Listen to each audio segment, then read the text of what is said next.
New at 5, a little more than 2 years ago, Governor DeWine declared September International Underground Railroad Month in Ohio. The network that helped enslaved people get to freedom ran throughout our state. NBC4's Carrie Charles is here with some insight on how some enslaved people made their way to Ohio. Carrie? Yeah, Jen, as we know, the Underground Railroad wasn't underground. It was a system of people, houses, churches, businesses, all working to help those who escaped bondage navigate wooded areas and trails while on their way to freedom in northern states or Canada. We got an all-access tour of an Ohio attraction that brings the Underground Railroad to life. We're at the National Underground Railroad Freedom Center in Cincinnati, Ohio, right on the banks of the Ohio River. And the reason for us putting this down here between the Bingo Stadium and the Red Stadium is because this was actually Little Africa, where free blacks lived. So this was the 4th District. For many, escaping slavery meant walking across the Ohio River. Centuries ago, it wasn't as deep and froze over during the winter months. Those arriving in Ohio from slave-holding states like neighboring Kentucky hope to find help in the Underground Railroad, the unit of people who worked tirelessly to help enslaved people get to free states or Canada.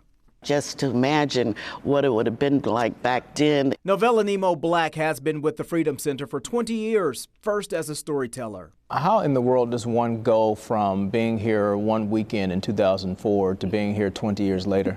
I had a full-time job, but I felt like this is where I was supposed to be. She's now the manager of community engagement and special projects. I thought this is something that I wanted to do. I wanted my kids to understand it, my grandkids to understand it. There are going to be people who are watching who say, so what, that was a long time ago. Why should they care? I understand it's a dark history, but it happened. Tell it so that it won't happen again. Give it light. Give it light so that it can't be happening, so that people can't distort the truth. The center introduces visitors to challenges enslaved people faced. Lord willing, I'll see you at the end when you're done running to freedom. And stories like those of Henry Box Brown, who escaped slavery by shipping himself from Virginia to Pennsylvania.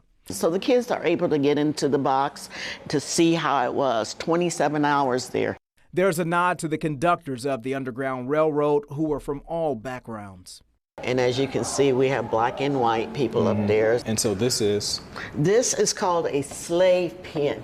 Most people look at it and think it's a house. The 2-story structure, taken from a farm in northern Kentucky, held enslaved people until they could be sold.